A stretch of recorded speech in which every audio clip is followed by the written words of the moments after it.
Exercise 1.2 question number जो 1 है, कह रहा है क्वेश्चन में कि निम्नलिखित संख्याओं को अभाज्य गुणनखंड। अभाज्य गुणनखंड मतलब होता है अभाज्य संख्या। क्या क्या होता है? अभाज्य संख्या कहते हैं जो कोई भी नंबर से डिविजिबल ना हो, जिसको मैंने आपको पहले के भी वीडियोज में बताया हुआ है, जिसका मैं लिंक आपको डिस्क्रिप्शन बॉक्स में दे दूंगा। आप जरूर उस वीडियो को देख लेंगे। कौन सा संख्या सम संख्या होता है, कौन विषम संख्या होता है, कौन भाज्य होता है, कौन अभाज्य होता है, उसमें टोटल डिफिनीशन बताया गया है। तो अभाज्य संख्या के रूप में व्यक्त करना है आपको जो टर्म दिया है। जैसे क्वेश्चन नंबर जो 1 है वह दे दिया है क्वेश्चन 140। इसको अभाज्य गुणनखंड के रूप में व्यक्त करना है। अभाज्य गुणनखंड के रूप में व्यक्त करने के लिए सबसे पहले संख्या को ना हम अगर फैक्टर तोड़ते हैं, उसका गुणनखंड तोड़ते हैं तो 2 से भाग देते हैं, या 3 से, 5, 7 या फिर 8, 9। ये सब जो है कि वह अभाज्य संख्या नहीं है। 11 है, 13, 17 हो जाएगा, 19 हो जाएगा, 23 हो जाएगा। यही सब संख्या से ना हम उसको भाग देते हैं और इसको और सिंपलेस्ट फॉर्म में तोड़ते हैं। ये जो क्वेश्चन 140 है यहाँ, तो 140 को हम अगर फैक्टर के रूप में तोड़ना चाहे अभाज्य गुणनखंड के रूप में, तो सबसे पहले देखते हैं कि 2 से ये डिविजल होगा कि नहीं होगा। तो 2 से ये कट जाएगा, क्योंकि इसका इकाई अंक जो है कि वह 2 से पूरा पूरा कट जा रहा है, तो इसीलिए ये 2 से संख्या कट जाएगा। 2 सत्ते 14 और 0। फिर 2 से ये लेके जा रहा है, ये 35 बार में चला जाएगा, और फिर 5 बार में लेके जा रहा है, 5 सत्ते 35। अब ये 7 जो है कि ये खुद का ही अभाज्य संख्या आ गया है, तो 7 एकम 7। इसको अभाज्य गुणनखंड के रूप में लिख रहे हैं। 140 को लिख देंगे हम 2 × 2 × 5 × 7, 2257। तो 2257 इसको हम पावर के रूप में लिख दें तो 2 कितना है? 2 है, तो 2 का पावर 2 दे दिए।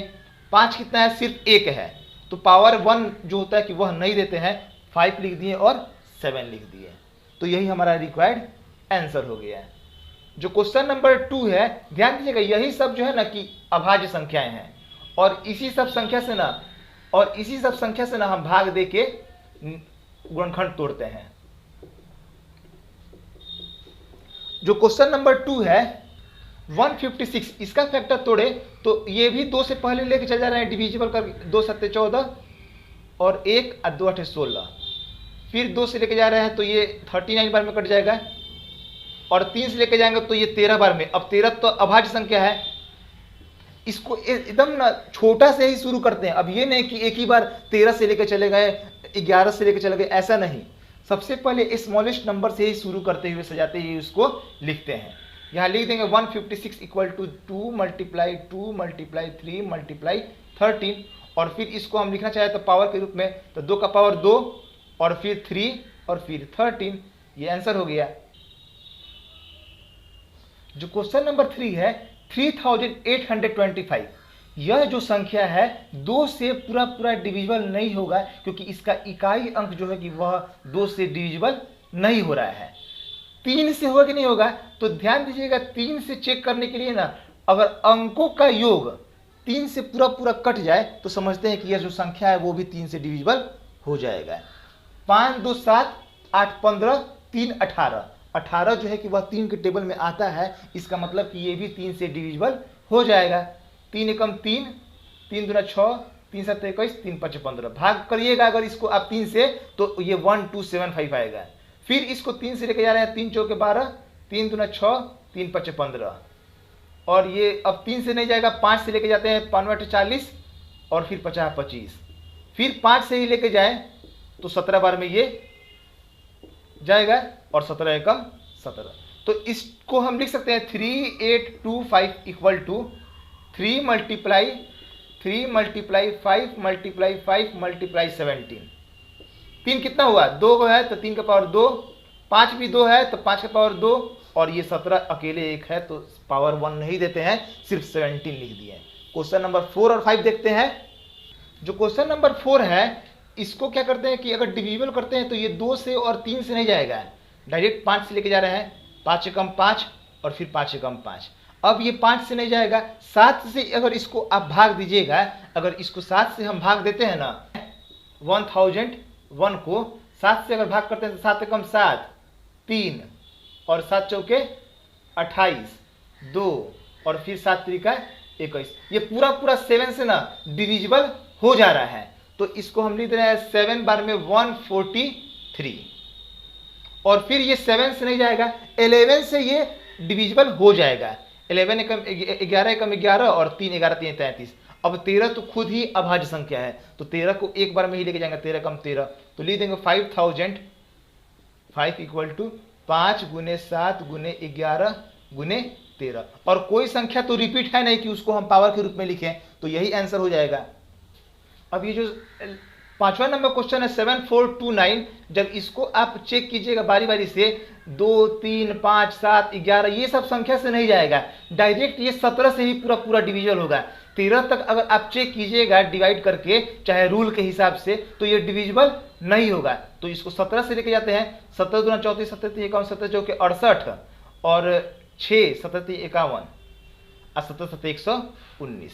अब ये 17, अब 19 से ही देखते हैं, 19 से ही जाएगा, 17 से अब नहीं जा सकता है, 19 से 19 दूना 38 और 5 19 3 57, तो ये 23 बार में ही ये पूरा पूरा कट गया। तो लिख देंगे 7429 इक्वल टू 17 गुने 19 गुने 23, यही जो है कि वो हमारा रिक्वायर्ड आंसर होगा।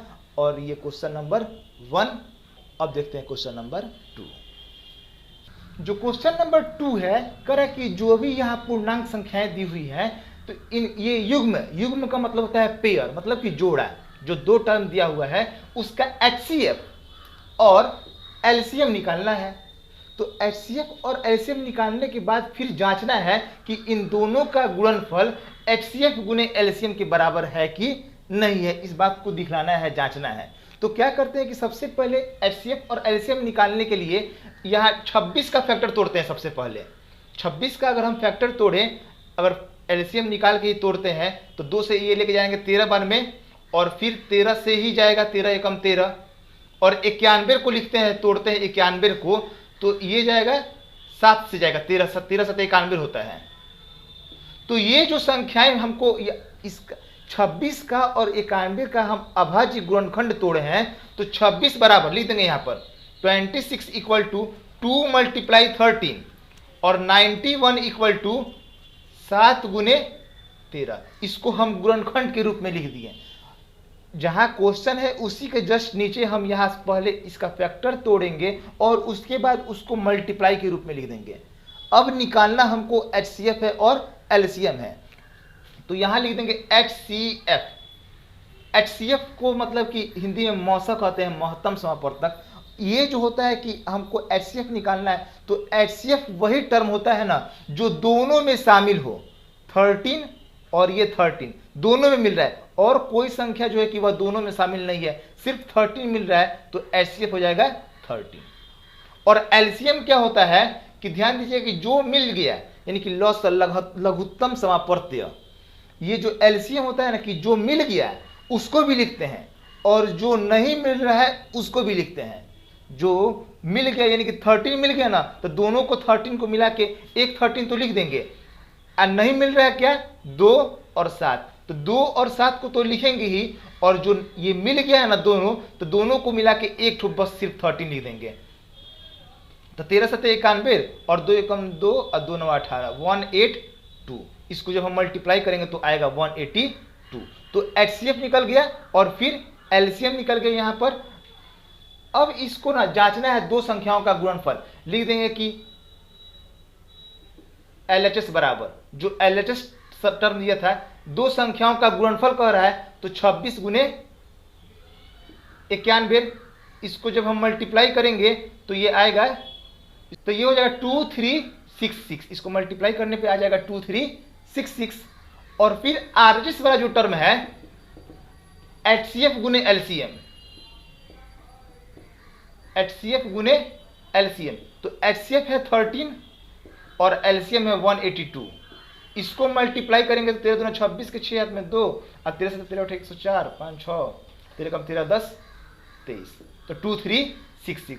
LHS जो है और जो RHS है, जो दोनों टर्म है क्या है, आपस में बराबर है। तो इसी बात को सिर्फ जांचना था कि ये दोनों बराबर है कि नहीं है। दोनों बराबर ही आता है, कभी भी संख्याओं का जो गुणनफल होता है ना वह एचसीएफ और एलसीएम के बराबर ही उसके मल्टीप्लाई के आता है। क्वेश्चन नंबर 2 है, ऐसे ही है, देखते हैं उसको।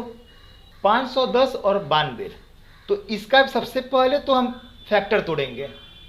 तो 510 को ले जाएंगे 2 बार में, सबसे छोटा से छोटा जितना नंबर से लेके जाए वो ठीक रहता है। तो ये हो जाएगा 2 दूना 4, 1 2 5 10 और फिर 2 5 10। अब ये 5 से जाएगा, 5 5 10 2 12, 3 से चला जाएगा।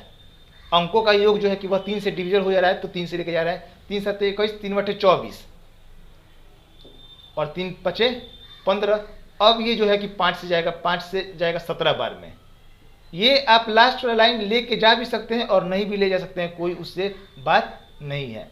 तो और फिर 92 को तोड़ते हैं, तो ये जाएगा 2 से लेके जा रहे हैं, तो 2 चौके 8, 2 छक्के 12 और फिर ये 2 से जाएगा 2 दूना 4, 2 3 6 और ये फिर 23 एकम 23। तो यहां लिखते हैं इसको हम 510 बराबर 2 गुने 3 गुने 5 गुने 17 और 92 को लिखेंगे तो 2 मल्टीप्लाई 2 मल्टीप्लाई 23। तो इसका जो एचसीएफ होगा, एचसीएफ का मतलब होता है कि जो दोनों में शामिल हो। ये 2 और 2 मिल गया और कोई नंबर मिल रहा है दोनों में शामिल है, ऐसा कोई संख्या है ही नहीं।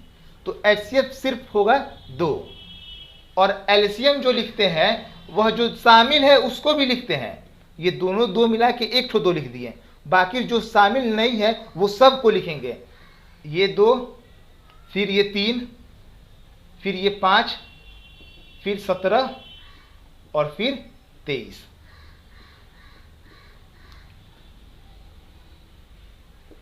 इस सब को मल्टीप्लाई कर दे, 2 दूना 4 3 12 25 60 और 60 में 17 से गुना कर 17 छक्के 102, 1020 और फिर ये 23 से मल्टीप्लाई कर दे इसको, तो ये 0 3 दूना 6 और 10 3 30 और फिर ये 0 और 2 दूना 4 और 10 दूना 20, 0 6 4 3 2 आएगा कितना 2 3 4 6 0। अब जो है कि हमको जांच करना है, लिखेंगे LHS बराबर दो संख्याओं का गुणनफल यानी कि 510 गुने 92।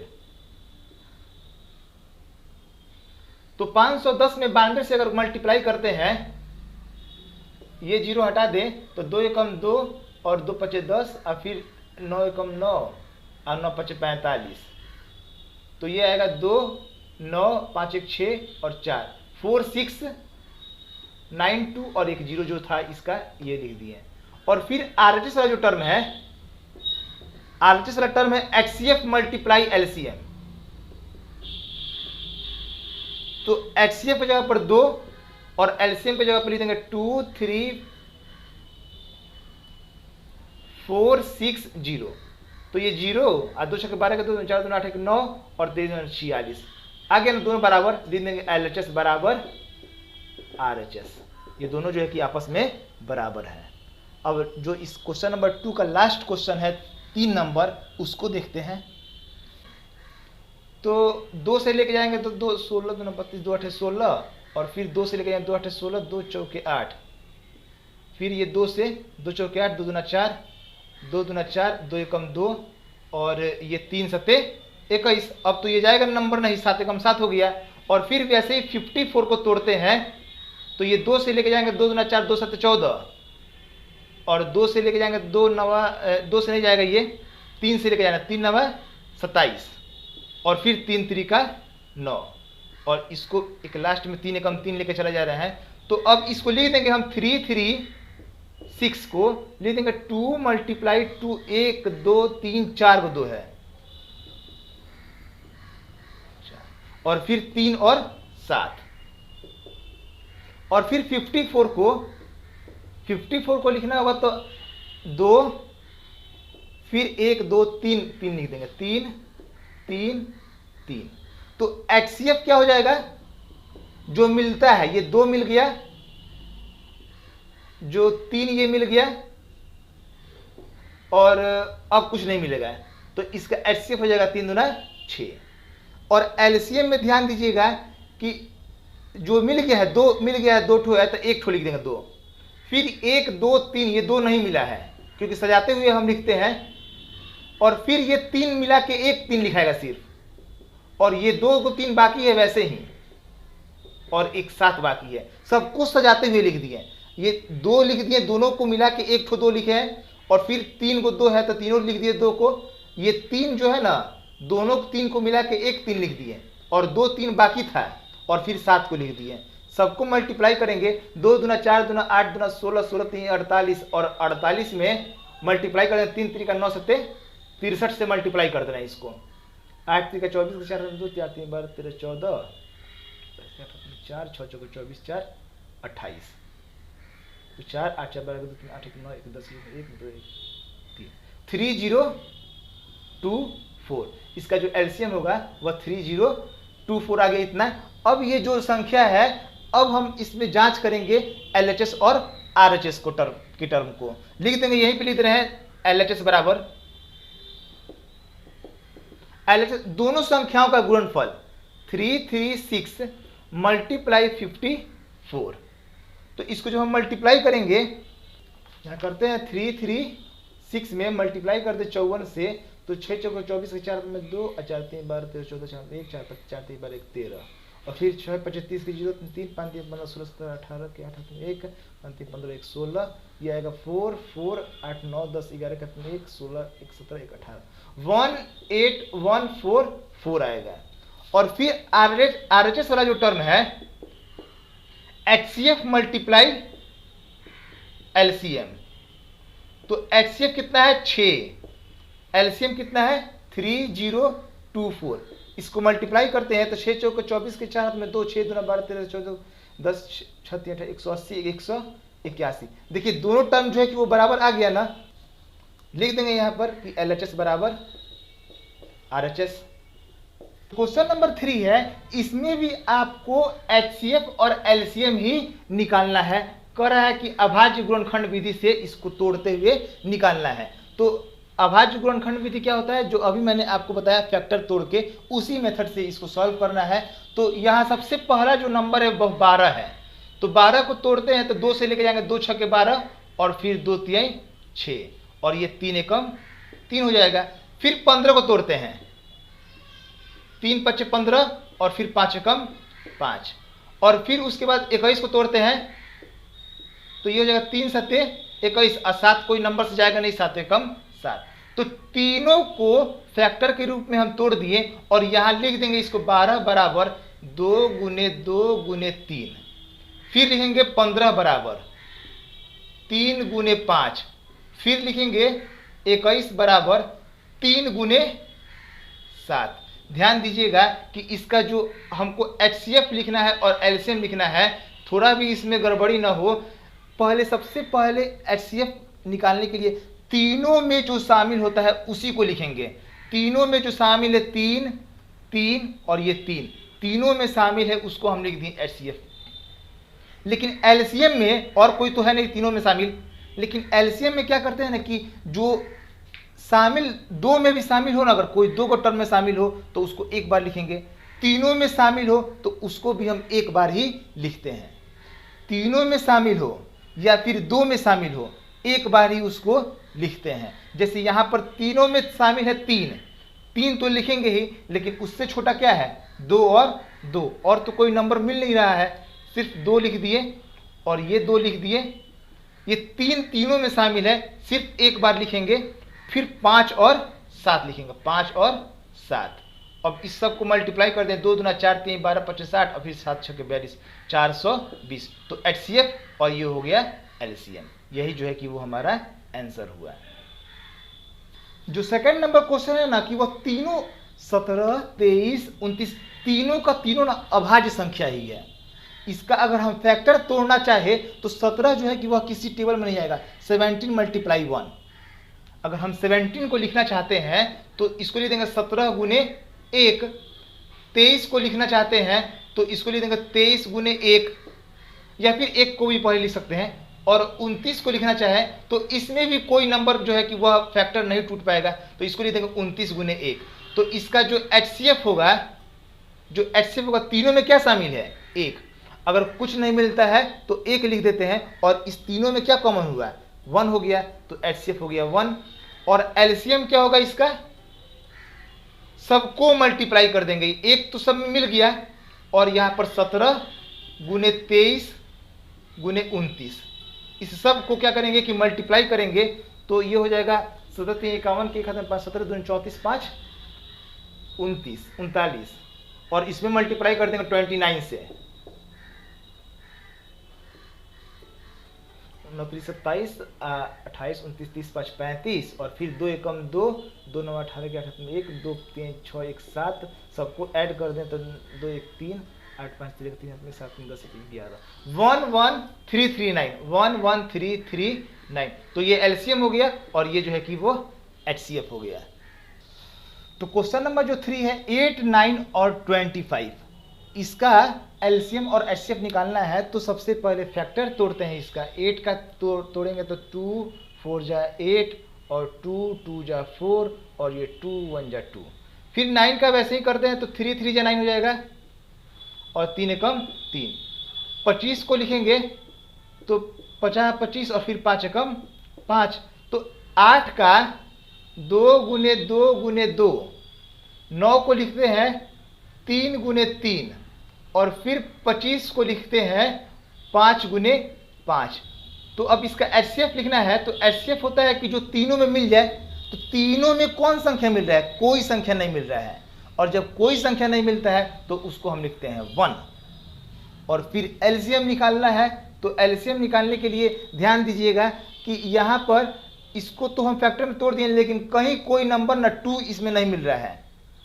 तो इसको लिख देंगे 2 मल्टीप्लाई 2 और फिर 3 भी कहीं नहीं मिल रहा है। तो 3 मल्टीप्लाई 3 और फिर 5 भी तो नहीं मिल रहा है। तो 5 मल्टीप्लाई 5।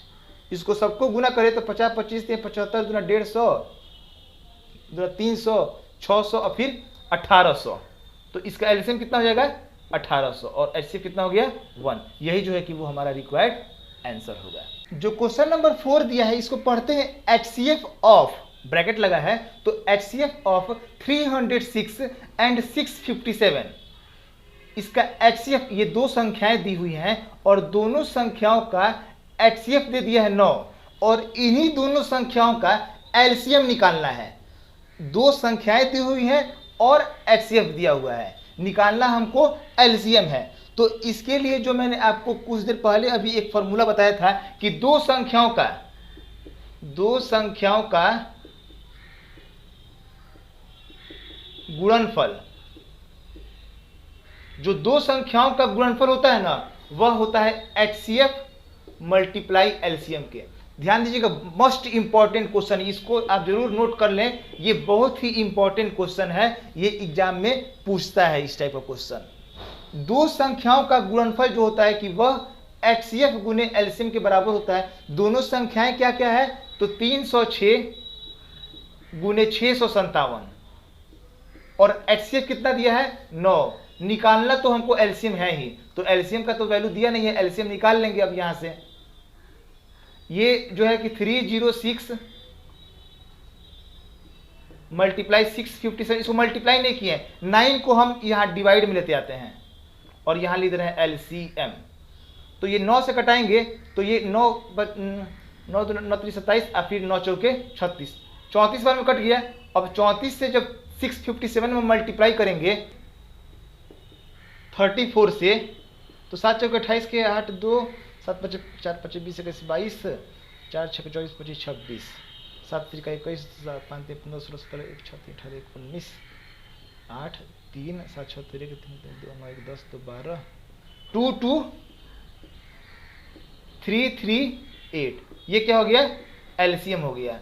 यहीं पर आंसर नहीं लिखेंगे, जिस लैंग्वेज में क्वेश्चन पूछता है ना उसी लैंग्वेज में हम उसका आंसर भी लिख देंगे। इसलिए एलसीएम ऑफ 306 कॉमा 657 कितना हो जाएगा 2 2 3 3 8। यही जो कि वह हमारा रिक्वायर्ड आंसर हुआ। क्वेश्चन नंबर 5 है, कह रहा है कि जांच कीजिए कि क्या किसी प्राकृत संख्या जो 1 से स्टार्ट होता है, गिनती की संख्या को कहते हैं प्राकृत संख्या। तो प्राकृत संख्या n के लिए संख्या 6 का पावर n n की जगह पर 1 रखे, 2 रखे, 3 रखे, अगर 6 का पावर अगर हम तोड़ते हैं तो क्या उसका अंतिम डिजिट 0 होगा कि नहीं होगा, इसी बात को बताना है। तो कोई भी संख्या 0 पर समाप्त तभी होगा जब उसका अभाज्य गुणनखंड 2 और 5 के रूप में हो, यानी कि 2 5 10 था, लास्ट में 0 आ जा रहा है ना। अगर लास्ट में अंतिम अगर समाप्त उसको 0 पर करना है तो इसका अभाज्य गुणनखंड 2 और 5, बाकी कोई अंक रहे उससे मतलब नहीं है, लेकिन 2 और 5 जरूर रहना चाहिए। तो अगर हम 6 को तोड़ते हैं तो 6 को लिखेंगे 2 गुने 3, इसका पावर n। यहां पर तो 2 और 5 आया नहीं, लिख देंगे यहां पे कि चूंकि हम जानते हैं कि कोई भी संख्या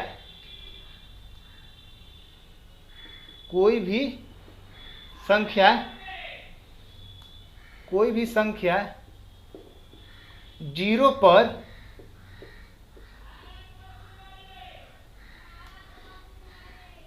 तभी समाप्त हो सकती है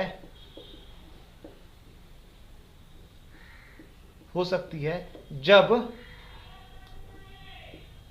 वह 2 × 3 के रूप में, 2 × 5 के रूप में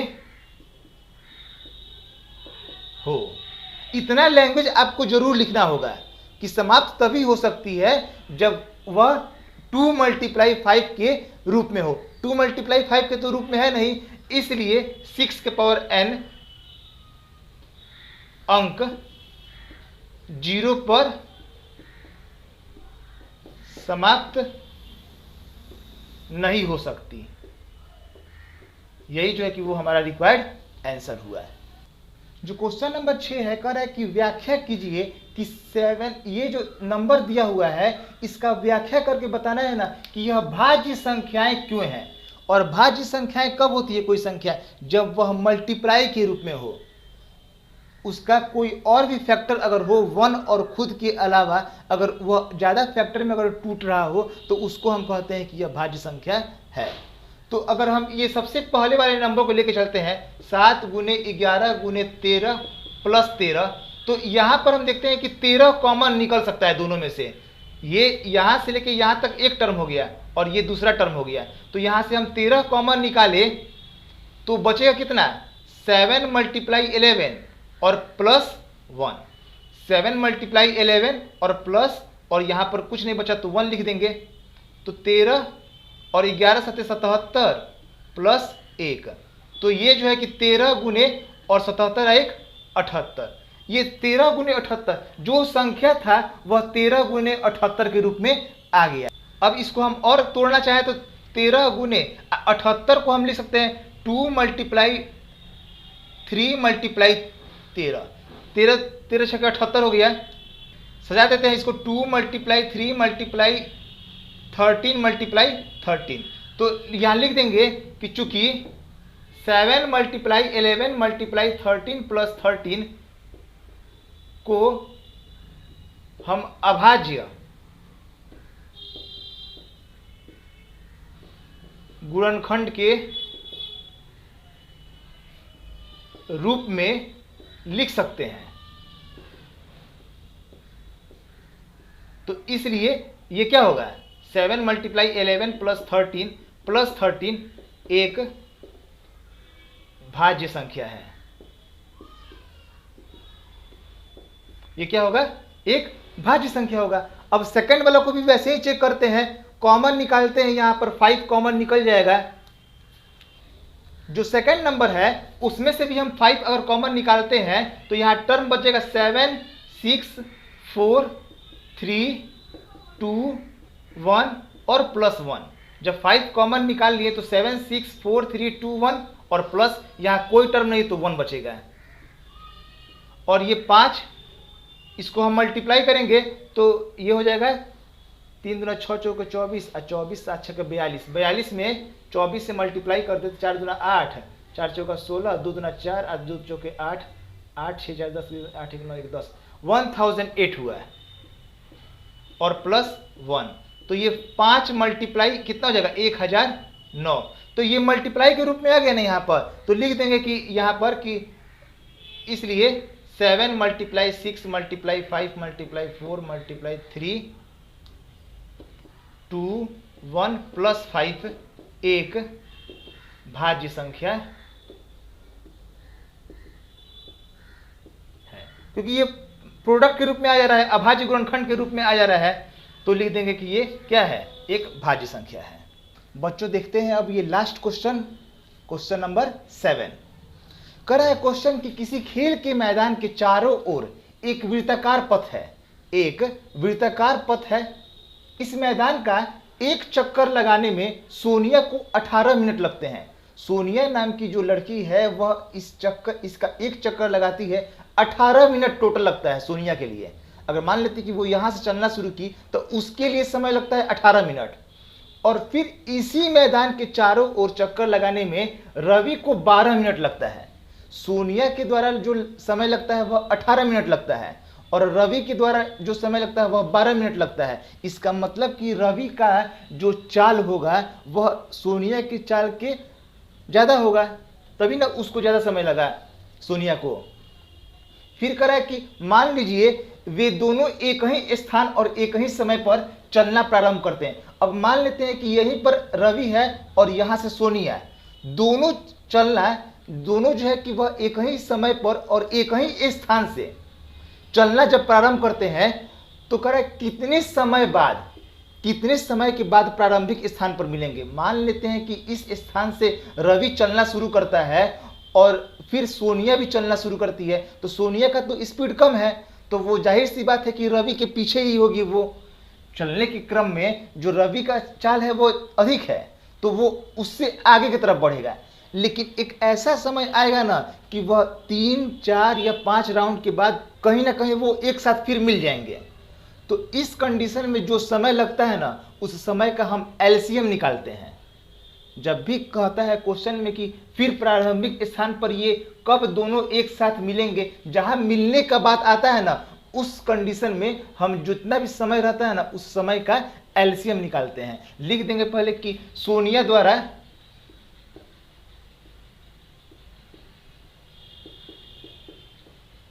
लगा समय, सोनिया के द्वारा जो लगता है समय 18 मिनट, तो फिर और रवि द्वारा